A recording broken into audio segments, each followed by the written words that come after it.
Selamat malam. Untuk pemasaran strategi kelas. Today is 10 November 2012. And today our agenda is first we're going to discuss about the quiz. I remember that I have ever given to you a quiz, but we never discuss the answer. So that's why tonight we're going to discuss it together. I'll give you the answer and discuss a lot of things. Actually, there are three tools in this quiz, yeah. So it's good. And then the second agenda we're going to discuss about the questions in module. You can take a look in your module. So it's better if you prepare your module right now. I think there are some questions that we're going to discuss. And then the next agenda is we're going to discuss. If you have any questions, please do feel free to ask and let me know. We're going to discuss it together. Okay? Anyway, I want to greet Mbak Mujiati and Munifa. Are you ready, guys? Are you ready? Okay, great. And how about Mbak Munifa? Are you ready? Okay, great. Anyway, I already prepared to you the questions for the quiz 1. I'll show you. Okay, this is. Okay, anyone can see the quiz, the questions? Anyone?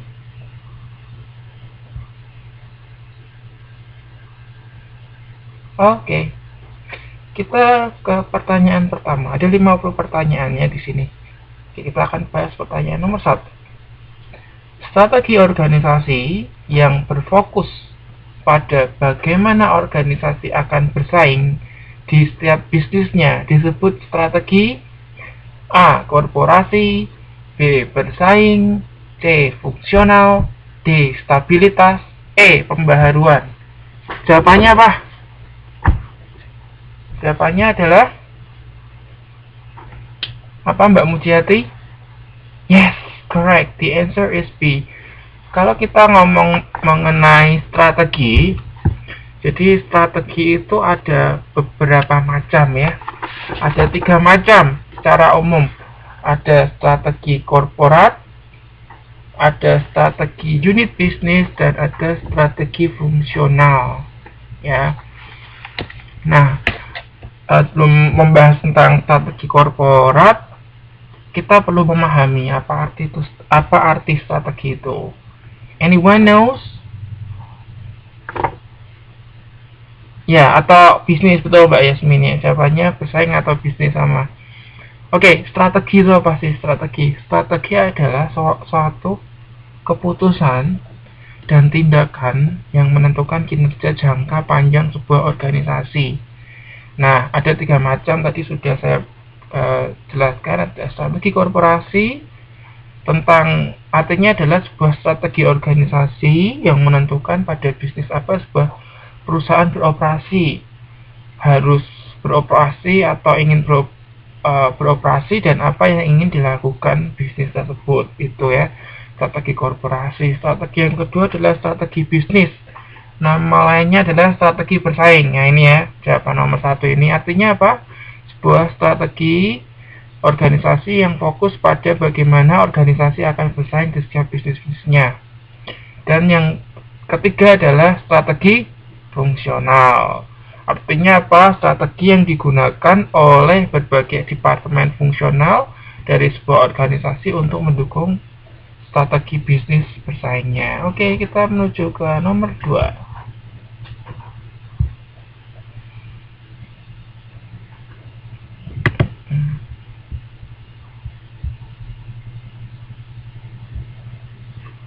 Oke, pertanyaan nomor 2. Sekumpulan orang yang mempunyai kebutuhan serta keinginan dan mempunyai kemampuan untuk memenuhi kebutuhan tersebut adalah pengertian dari A. Segmentasi, B. Targeting, C. Pasar, D. Pemasaran, atau E. Produk. Ya, betul. Jawabannya adalah pasar. Jadi arti pasar itu sebetulnya ada banyak ya. Ada pasar yang diartikan sebagai sekumpulan orang-orang yang mempunyai kebutuhan serta keinginan dan bla bla bla bla. Ada juga pengertian pasar yang lain, yaitu tempat berkumpulnya penjual dan pembeli. Oke, ini salah satu pengertian dari pasar. Oke, kita lanjut ke nomor 3.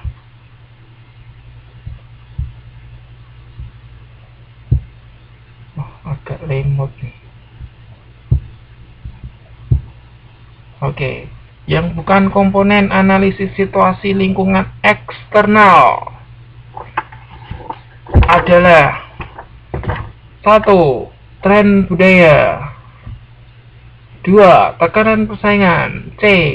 Tren politik, atau D. Perubahan teknologi, atau E. Ketersediaan sumber daya. Jawabannya adalah E. Betul. Ketersediaan sumber daya itu bukan merupakan faktor eksternal, tetapi adalah faktor internal. Oke.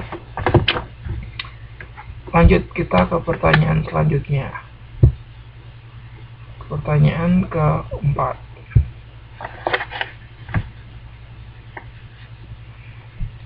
Oke, pelaku-pelaku atau kekuatan-kekuatan eksternal yang selain mempengaruhi perusahaan juga mempengaruhi komponen mikro lainnya adalah pengertian dari lingkungan eksternal, lingkungan internal, lingkungan makro, lingkungan mikro, atau lingkungan perusahaan.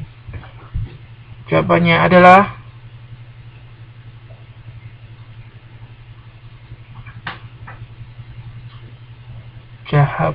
adalah lingkungan makro, ya betul. Lingkungan makro ya. Kok pintar-pintar ya? Pintar-pintar ya. Oke, kita lanjutkan pertanyaan nomor 5.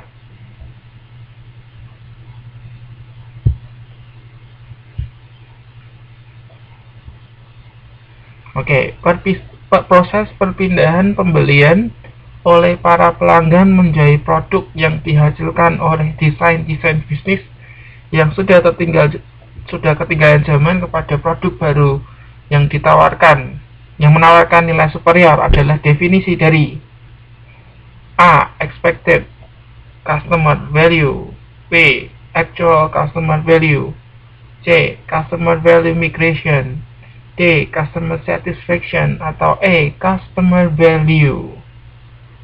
Jawabannya adalah ayo apa Mbak Mujiati, nomor 5 ini jawabannya. Ya, jawabannya C. Kata kuncinya di migration. Migration itu apa sih? Migration itu adalah perpindahan.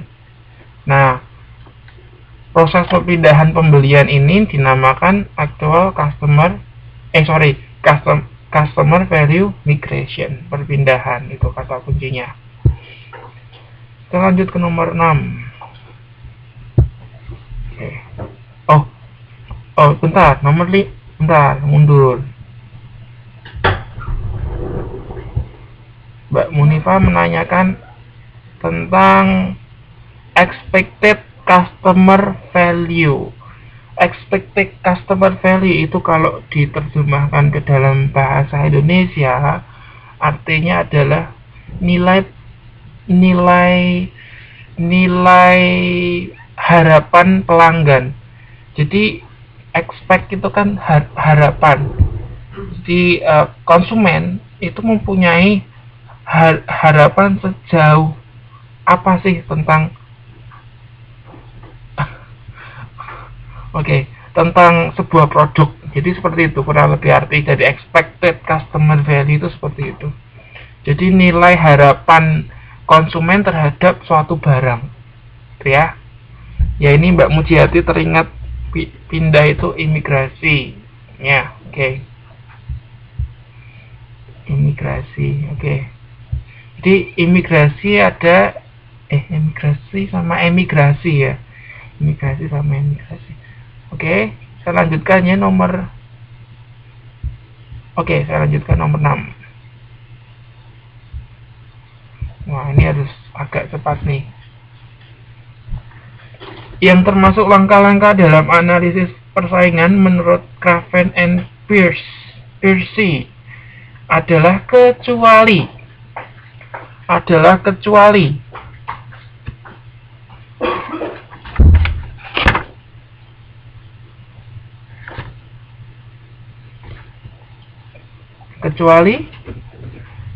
Ayo apa jawabannya? Ya, kecuali mempengaruhi perusahaan pesaing itu aneh juga kan, kita mana ada kemampuan untuk mempengaruhi perusahaan pesaing gitu ya. Betul, langkah yang kita lakukan dalam menganalisis persaingan itu, pertama kita perlu mendefinisikan area persaingan. Kemudian mengevaluasi pesaing-pesaing kunci di sekitar di industri itu. Kemudian mengantisipasi aksi pesaing dan mengidentifikasi pesaing potensial. Itu yang perlu dilakukan dalam analisis persaingan gitu. Kalau mempengaruhi perusahaan pesaing tidak ada. Oke, lanjut nomor 7.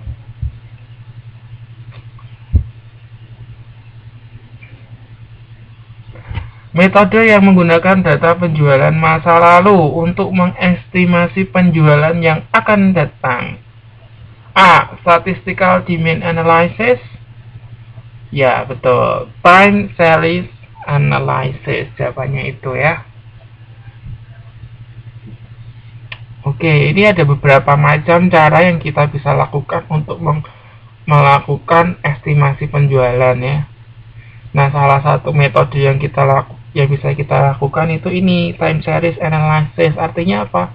Kita menggunakan menggunakan histori atau data-data penjualan pada masa lalu. Itu dinamakan time series analysis. Nah, ada juga menggunakan survei. Artinya apa? Melakukan survei di dalam pasar gitu ya, mengenai penjualan di dalam pasar gitu. Oke, saya lanjutkan ya.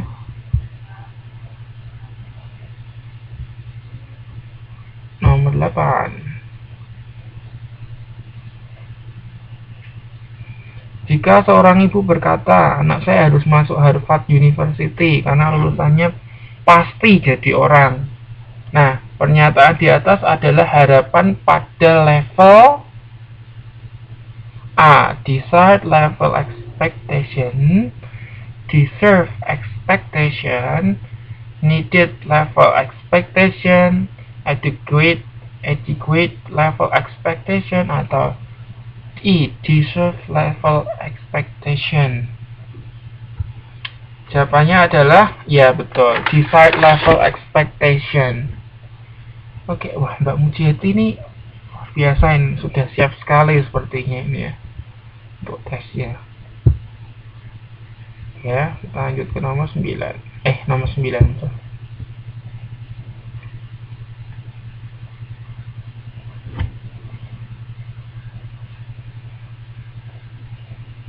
Keputusan dan tindakan yang menentukan kinerja jangka panjang sebuah organisasi adalah pengertian dari ini sudah saya bahas tadi di awal. Iya, betul. Jawabannya adalah strategi.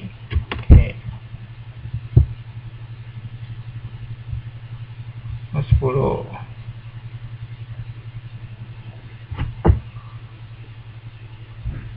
Oke, konsep strategi pemasaran yang berpendapat bahwa konsumen akan menyukai produk yang tersedia luas dan sangat terjangkau harganya adalah konsep A. Produk, B. Produksi, C. Penjualan, D. Pemasaran, atau pemasaran bernuansa sosial. Ya, betul. Jawabannya adalah B. Kalau konsep produk artinya apa? Konsumen itu akan membeli produk-produk yang mempunyai kualitas. Jadi kalau produk itu tidak berkualitas, tidak akan laku, tidak akan dibeli oleh konsumen ya. Kalau pemasaran artinya apa? Produk itu akan dibeli kalau misal produk itu dipromosikan, dipasarkan gitu ya.